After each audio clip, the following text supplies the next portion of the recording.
Isabela, mayamang dalaga na may lihim na kayang wasakin ang buong baryo. Ngunit isang taong inakalang patay ang babangon at haharapin siya. Ano ang mangyayari kapag nabunyag ang lahat ng sikreto? Gusto mo bang makita ang buong kwento? Subscribe na at i-comment ang iyong ideya. Mayamang dalagang may mapanirang mga pakana.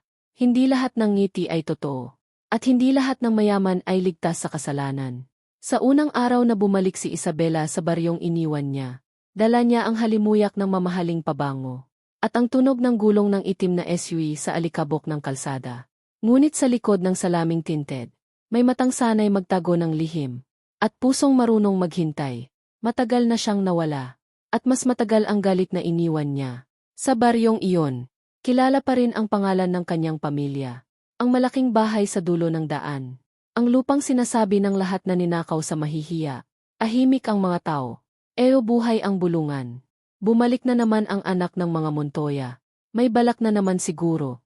Ngumiti si Isabela habang bumababa ng sasakyan. Parang walang nairinig. Parang walang naalala. Ngunit sa bawat hakbang niya sa lupa, bumabalik ang isang tanong. Na matagal niyang inilibing. Bakit siya iniwan? Sa gitna ng kahihiyan. Habang siya ang nasisi. Kahit siya ang nasaktan. Sa kabilang dulo ng baryo. Si Mateo ay abala sa pag-aayos ng sirang bangka. Ang lalaking minsang minahal niya. Ang lalaking pinili ang katahimikan. Kaysa ipaglaban ang katotohanan. Hindi alam ni Mateo na ang pagbabalik ni Isabela ay hindi para humingi ng tawad. Ito ay para maningil. Sa bawat ngiting ipinapakita niya sa mga tao, may katumbas na pangalan sa listahan. Mga taong kailangang bumagsak. Mga lihim na kailangang mabunyag.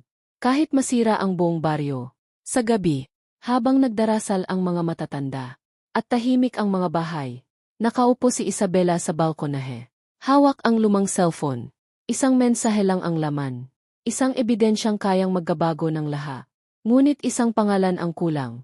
Isang katotohanang hindi pa niya kayang harapin. Kung itutuloy niya ang plano, sino ang tunay na mawawasa? Sila. O siya mismo. Sa malayo, umunog ang kampana ng simbahan. At sa unang pagkakataon, naramdaman ni Isabela ang takot. Dahil may isang taong nakakaalam na ang pagbabalik niya ay hindi simpleng kaguwi, kundi simula ng isang digmaang. Wala nang gustong manalo. At ang taong iyon ay matagal na niyang hindi nakita. Pero kailanman ay hindi niya nakalimutan. Sa dilim ng bakuran, may aninong gumalaw.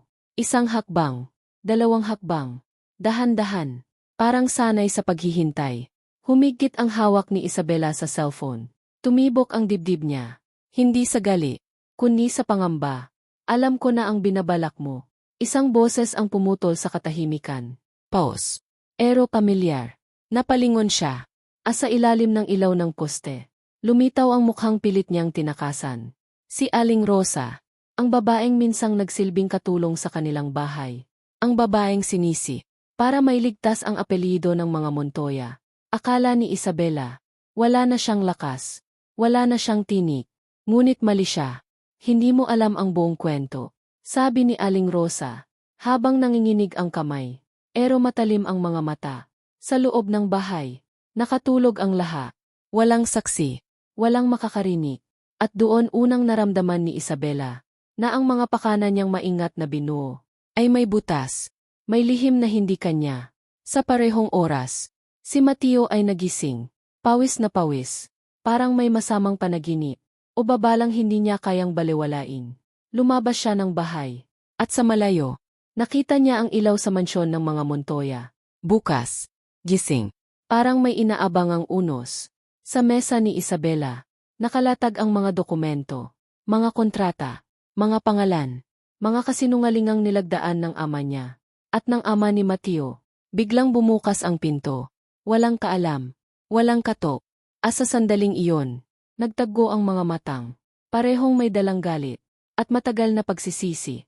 Si Mateo, si Isabela, at ang katotohanang. Isa lang sa kanila ang kayang kumanggap. Sa labas, umihip ang hangin, parang may dalang babala, na ang susunod na desisyon ay hindi na kayang bawiin.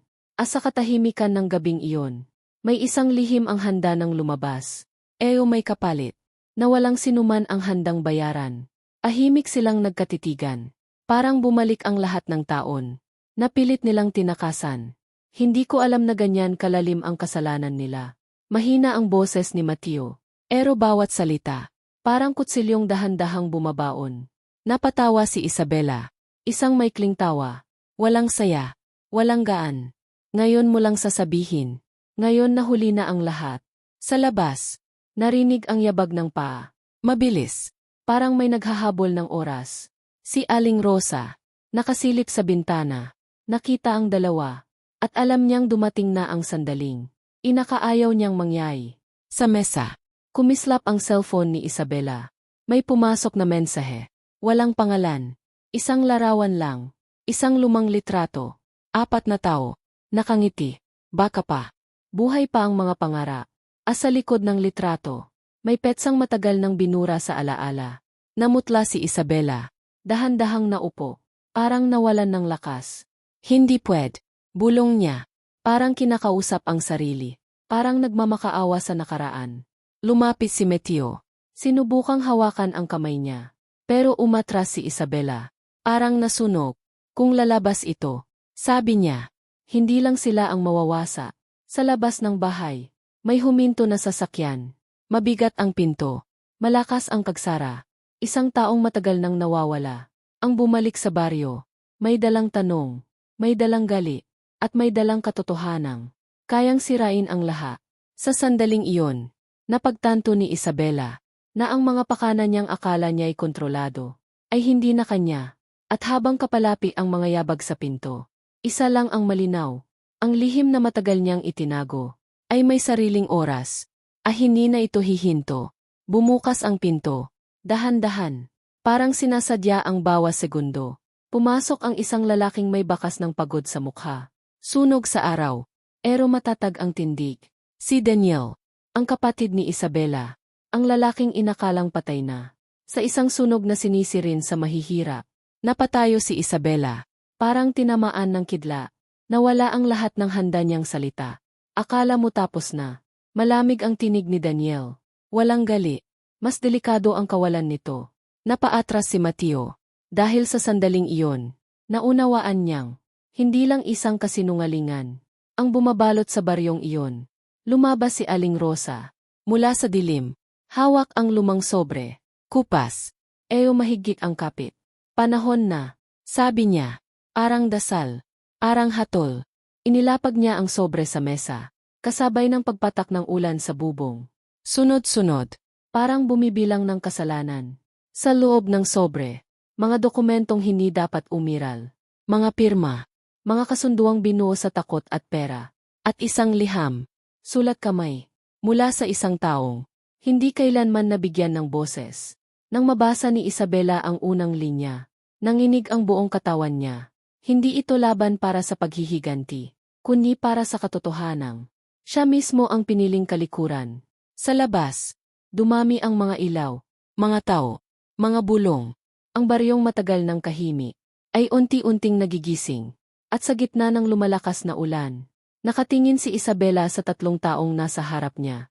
Alam niyang, anumang piliin niya sa gabing iyon, may isang mundo ang guguho, at may isang lihim, na hindi na kailanman maitatago. Huminga ng malalim si Isabela, parang huling pagkakataon, bago tuluyang malunod. Kung ilalabas ito, puno ng panginginig ang tinig niya. Wala nang babalikan ang pangalan natin. Tumitig si Daniel sa kanya. Walang awa, walang lambing. Matagal nang wala tayong pangalan. Sabi niya, pera na lang ang natira. Sa labas, may kumatok sa pinto. 1, 2, 3. Hindi na mahinahon. Mga kapitbahay. Mga matatandang matagal nang may hinanakit. Mga kabataang lumaki sa lupang hindi kanila. Naroon ang tako. Pero mas malakas ang gali. Hawak ni Mateo ang dokumento. Nakita niya ang pirma ng ama niya. Nakita niya ang dugong matagal niyang ipinagtanggol. Napapikit siya. Parang may bumigay sa dibdib. Kung manahimik tayo, sabi ni Mateo, kasabwat na rin tayo. Napatitig si Isabela sa kanya. Doon niya naramdaman na hindi na niya kayang kontrolin ang lahat. Sa labas, bumukas ang pinto. Umasok ang ulan. Kasabay ng mga matang naghahanap ng sago. May batang umiiyak. May matandang nanginginig. May babaeng galit ang boses. At sa gitna ng kaguluhan, Hawak ni Isabela ang liham. Ang liham na kayang magpabagsak ng laha. O tuluyang magbaon sa kanya. Isang hakbang pasulong. Isang hakbang kaatras. Sa sandaling iyon, bago siya magsalita, bago niya piliin kung alin ang sisirain, ang pangalan o ang sarili, may isang sigaw mula sa likod. Isang katotohanang hindi niya inaasahan. Ang tuluyang bumasag sa katahimikan. Tahimik na pumihit si Isabela. Ang sigaw ay tumagos sa dibdib niya. Parang bawat salita'y bumagsak sa butas ng lalamunan. Dumilim ang paligid. Parang huminto ang oras. Ang ulan sa bubong. Ang yabag sa labas. Lahat naghalo sa isang malalim na etyo. Hawak niya pa rin ang liham. Tumitig siya sa mata ni Daniel. Sa sandaling iyon, naunawaan niya. Hindi ang gali o paghihiganti ang pinakamalakas na sandata, kundi ang katotohanan. Bumuntong hininga siya. Maikli. Malalim. Parang pinakawalan ang bigat na matagal niyang tinago. Hindi ko nagagawin. Mahina niyang sabi. Hindi ko nahahayaan pang masira ang lahat. Ngumiti si Daniel. Parang may relief na hindi niya inaasahan. Na natili ang tensyon. Hindi pa tapos ang gabi. Sa labas, umigil ang ulan. Ang mga tao, tumingin sa kanila. May halong pangamba at pag-asa. Si Mateo, dahan-dahang lumapit. At sa unang pagkakataon, hawak nila ang parehong dokumento. Ngunit walang galit, walang pagtutunggali. Sa isang sulok, nakatayo si Aling Rosa. Matagal na niyang iniwasan ang mga mata ng laha. Ngayon, tahimik niyang pinagmamasdan. Alam niyang may bago ng simula. Sa lumang mansyon ng mga Montoya, ang ilaw ay unti-unting napapatay. Parang bawat kwento na naipon sa loob ng bahay ay hinahayaan ng lumipas. At si Isabela, nakaupo sa balkonahe, nakatingin sa baryo, sa bawat mukha, sa bawat mata. Alam niyang hindi lahat ay makakalimo. Ngunit sa katahimikan, may panibagong tanong na dumampi sa kanyang puso. Kung kaya niyang baguhin ang nakaraan, at kung kayang bayaran ng katahimikan, ang lahat ng sugat na naiwan. Sa hangin, may dalang malamig na simoy, na nagsasabi, na ang mga lihim, ay hindi kailanman nawawala. Nagpapahinga lamang. Bago muling bumangon, si Isabela, nakaupo sa balkonahe, tahimik na huminga. Ang baryo, bagaman puno ng bulungan at galit, ay dahan-dahang bumabalik sa normal. Si Mateo, sa tabi niya, hindi na nagtanong o nagparinig ng sama ng loob. Magkahawak sila ng kamay, hindi bilang magkasintahan, kundi bilang dalawang kaong natutong bumangon mula sa sugat ng nakaraan. Lumapis si Daniel, umayo sa harap nila, at pinatong ang kamay sa kanilang dalawa. Hindi niya kailangan magsalita. Ang mata niya ay puno ng pag-unawa at kapatawaran. Si Aling Rosa, tahimik na nakaupo sa gilid, ngumiti ng bahagya. Alam niyang ang bawat lihim na ipinagkanulo, bawat pirapiyasong kasinungalingan, ay naghatid sa kanila sa puntong ito, sa katotohanang walang sinuman ang lubusang nasira. Ang ulan, na tumigil kanina, ay pinalitan ng malamlam na sinag ng buwan. Parang sinasabi ng gabi na may bagong simula. Si Isabela, sa huling titig sa baryo, napagtanto. Ang kayamanan, galit, at lihim ay may halaga lamang kung alam mong hawakan ang puso at hindi sirain ang tao sa paligid mo. Dahan-dahan niyang ibinaba ang liham, iniwan sa mesa. Hindi ito nakasira sa kanila, sa halip, nagbigay daan sa pagkakaisa at paghilom. Sa unang pagkakataon sa mahabang panahon, nakaramdam siya ng katahimikan. Isang katahimikang hindi puno ng kakot, kundi ng pag-asa. Ang baryo, sa ilalim ng buwan at malamlam na liwanag, ay muling nagkaroon ng buhay. Si Isabela, sa kanyang puso, alam niyang natutunan niya ang pinakamahalagang aral, na ang tunay na lakas ng isang mayaman ay hindi nasusukat sa pera o kapangyarihan, kundi sa tapang na harapin ang sarili at ang mga kasalanan ng nakaraan. At sa pagdampi ng malamig na simoy ng hangin, nagpasya siyang simulan ang bagong kabanata. Isang buhay na hindi na puno ng lihim, galit o panlilinlang.